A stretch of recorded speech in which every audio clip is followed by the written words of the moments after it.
A Volkswagen Beetle engine sits on a workbench, dented, second-hand, bought from a scrapyard for 200 Deutsche Marks. This engine will never power a car again, but it will power a world champion. His father's hands are covered in grease. He doesn't wipe them clean. He's been working for 3 hours in a garage that smells like rust and rain. Outside, Kerpen, Germany is dark. Inside, a single work lamp casts shadows across the concrete floor. Michael Schumacher is 15 years old. He sits on an overturned crate and watches in silence. He does not know it yet, but this moment, this engine, these hands, will define everything that follows. Not the victories, not the records, not the red Ferrari suit. This, a father who works 2 jobs, a son who watches, and an engine that should never have been fast enough. Before Ferrari, before the world knew his name, Ralf Schumacher loosens a bolt, slowly, carefully. He has done this before, dismantled engines, rebuilt carts, made something out of nothing. But this time feels different. This time, his son is watching with the kind of focus that makes Ralf nervous. Michael doesn't ask questions. He never does. He watches. He learns. He remembers. Hand me the socket wrench. Michael stands. He knows which one. He's been in this garage long enough to know the rhythm, the sequence, the tools his father reaches for without looking. Ralf attaches the wrench to a bolt, hesitates, then loosens it. The sound echoes in the small space. "You know why we use this engine?" Ralf asks. Michael shakes his head. Because it's simple. No computers, no fancy parts, just combustion, air, fuel, spark. He lifts the engine casing. It's heavier than it looks. The expensive engines, when they break, you're done. You wait. You pay. This. He taps the Volkswagen engine with his knuckle. This we control. Michael nods. He doesn't understand yet, but he will. The rain outside grows heavier. Water runs down the small window above the workbench. The lamp flickers once, then steadies. Ralf doesn't notice. He is already moving to the next bolt, the next step, the next problem to solve. Michael shifts his weight on the crate. His legs are tired. He's been sitting here since 6 in the evening. It's past 11 now. School tomorrow. But he doesn't leave. He never leaves. Not when his father is working. Because this is where he learns. Not in classrooms. Not from textbooks. Here, in the silence between the turning of a wrench and the sound of metal settling into place. The Schumacher family does not have money. Not for new carts. Not for professional mechanics. Not for the kind of equipment the other kids show up with. Carts that arrive in trailers. Engines tuned by specialists. Racing suits covered in sponsor logos. Ralf manages the karting track in Kerpen during the day. At night, he lays bricks for a construction company. On weekends, he's in this garage, building carts from spare parts. Elizabeth, Michael's mother, works at the track's snack bar. She doesn't watch Michael race. Not because she doesn't care. Because she cares too much. The speed terrifies her. But she doesn't stop him. Because Ralf believes. And when Ralf believes, things happen. Michael started karting when he was 4 years old. His father built him a kart from scrap metal and a second-hand engine. No sponsors. No team. Just Ralf, a welding torch, and a son who was faster than anyone expected. By age 6, Michael was winning local races. By age 10, he was beating kids twice his age. By age 15, there was no one left to beat in Kerpen. But moving up, racing nationally, racing in front of scouts, racing in front of people who mattered, required money. Money they didn't have. So they stayed. And Ralf worked. And Michael watched. The other families at the karting track noticed. They noticed Michael's kart, the way it looked older, rougher, less polished than the others. They noticed his racing suit, plain, no sponsors, his name written in permanent marker across the chest. They noticed Ralf, always working alone in the paddock, while other fathers stood around drinking coffee and talking about their sons' futures. Some of them felt sorry for the Schumachers. Others assumed Michael would eventually give up, that the lack of money would catch up with him, that talent alone wasn't enough. They were wrong. Michael didn't need what the other kids had. He needed what his father gave him. Discipline, precision, the belief that if you understand how something works, really understand it, you can make it better than anyone else's. Ralf sets down the wrench. He wipes his forehead with the back of his hand, leaving a streak of grease across his temple. "Come here," he says. Michael stands and walks over. Ralf points to the engine. "See this?" He taps the cylinder head. "This is where the combustion happens. Air comes in, mixes with fuel. Spark ignites it. Explosion pushes the piston down. Simple, right?" Michael nods. But simple doesn't mean easy. If the air-fuel mixture is wrong, the explosion is weak. If the timing is off, the piston doesn't push at the right moment. If the spark plug is dirty, nothing happens at all. He picks up a spark plug from the workbench. It's old. The metal corroded at the base. This is why we rebuild. Not because we want to, because we have to. And when we rebuild, we learn. We learn what works, what doesn't, what matters. He hands the spark plug to Michael. "Next race, you check this yourself, before you get in the cart. Every time." Michael takes it. He turns it over in his hands. It's small, light, doesn't seem like much, but he understands. Details matter. Small things matter. The difference between winning and losing is often invisible. The Volkswagen Beetle engine weighs 52 kilograms. Too heavy for a cart. Rolf strips it down. He removes the flywheel, the alternator, the cooling shroud, everything that adds weight without adding speed. He works methodically. No wasted motion. No frustration when a bolt refuses to turn. He just applies more pressure, slowly, until it gives. Michael watches every step. He sees his father's patience, his refusal to rush, his belief that the work will reward precision. Hours pass. The rain stops. The lamp hums. By the time Rolf finishes, the engine weighs 31 kilograms. It doesn't look like much. Bare metal, exposed wires, the kind of thing you'd see in a junkyard and walk past without a second glance. But it will run, and it will be fast. Not because it's new, because it's understood. The next morning, Michael wakes at 6. His body aches from sitting on the crate all night. He showers, eats breakfast in silence. His mother doesn't ask about the garage. She knows. At school, Michael sits in the back of the classroom. His teachers think he's distracted, uninterested. They don't understand that his mind is elsewhere. He's thinking about the engine, about the way his father removed each piece, one by one, without hesitation, about the spark plug in his pocket, still there from last night. He's thinking about the race in 2 weeks, the regional championship in Hertz, 60 carts, scouts from national teams, sponsorship opportunities for the top finishers. This is the race that matters. After school, Michael goes to the track. His father is there working in the small office behind the pit lane.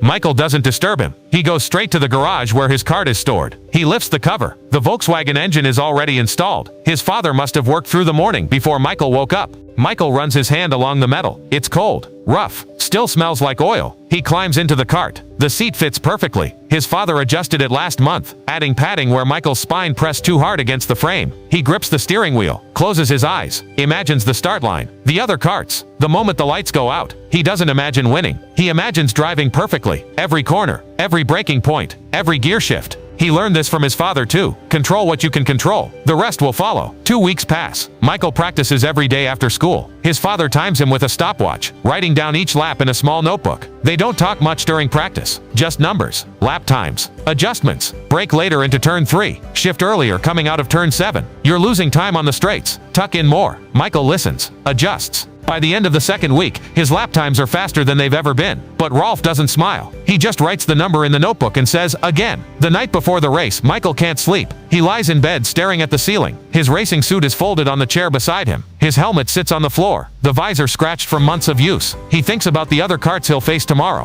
Factory built, sponsored, faster. He thinks about his cart, the Volkswagen engine, his father's hands, and he wonders if it will be enough. At breakfast, his mother hands him a plate of eggs. She doesn't say anything, just looks at him in that way mothers do. Worry and pride mixed together. Impossible to separate. Rolf drinks his coffee in silence. Then he stands, puts on his jacket, and says, "Let's go." They load the cart into the back of the truck. Michael's younger brother, Rolf, watches from the doorway. He's only 9, too young to understand what today means, but he waves as they pull out of the driveway. Michael waves back. The drive to Hertz takes 40 minutes. Rolf doesn't turn on the radio. He doesn't make small talk. He drives with both hands on the wheel, eyes on the road, the same way he does everything. Focused, deliberate. When they arrive, the paddock is already crowded. Carts everywhere. Teams in matching uniforms. Mechanics unloading equipment from trailers. Michael and Rolf unload their cart by themselves. No crew, no tent, just the two of them. People glance over. Some recognize Michael. He's won enough local races to have a reputation. But no one takes him seriously. Not here. Not at this level. Michael doesn't care. He's not here to impress anyone. He's here to race. Rolf checks the engine, tightens a few bolts, adjusts the chain tension. Then he stands back and looks at Michael. "You know what to do," he says. Michael nods.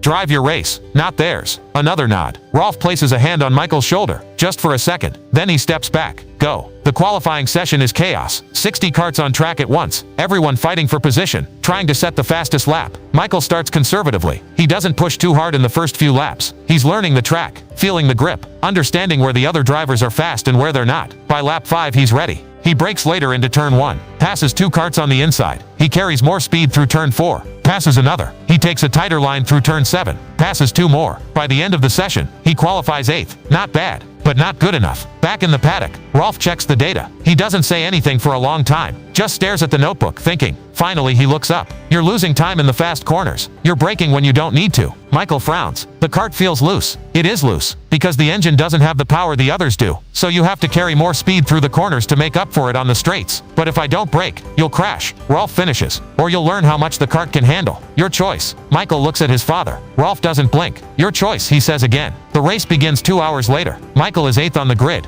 The karts ahead of him are faster, better funded, driven by kids who have been racing nationally for years. But Michael has something they don't. He has his father's voice in his head. Carry more speed. Brake later. Trust the kart. The lights go out. Michael is 5th off the line. By turn 2 he's 4th. By turn 5 he's 3rd. The kart in front of him is faster on the straights, but Michael is faster in the corners. He takes the inside line into turn 7. The other driver doesn't expect it. Michael squeezes through. 2nd place. The leader is 10 meters ahead. Michael pushes. Lap after lap he closes the gap. The Volkswagen engine screams. It doesn't sound smooth. It sounds like it's working harder than it should. Like it's on the edge of failure. But it doesn't fail. With 3 laps to go, Michael is right behind the leader. He brakes later into turn 3. The leader blocks. Michael tries the inside line into turn 6. The leader closes the door. With 1 lap to go, Michael is still 2nd. He knows he has 1 chance. Turn 9. The final corner before the main straight. It's a fast sweeping right-hander. Most drivers take it in 4th gear. Michael has been taking it in 3rd. But this time, he stays in 4th. He brakes later than he ever has. The kart slides. The rear tires lose grip. For a fraction of a second, Michael thinks he's gone too far. But the kart holds. He exits the corner faster than the leader. They drag race down the main straight, side by side. Michael tucks in behind the kart, reducing drag. 50 meters from the line. 25 meters. 10. Michael edges ahead. He crosses the line first, by less than 1/10 of a second. In the paddock, Rolf is waiting. Michael climbs out of the cart. His hands are shaking. His heart is pounding. Rolf doesn't smile. He doesn't cheer. He nods. Once. And Michael knows. That night, back in Kerpen, the family celebrates. Elizabeth makes Michael's favorite dinner. Rolf talks non-stop about the race, even though he didn't see it. Rolf sits quietly at the table. He eats. He listens. But he doesn't say much. After dinner, Michael walks out to the garage. His father is already there. The Volkswagen engine is back on the workbench. Rolf is cleaning it, checking for damage, making sure it's ready for the next race. Michael sits on the overturned crate. "You didn't tell me you were proud," Michael says. Rolf doesn't look up.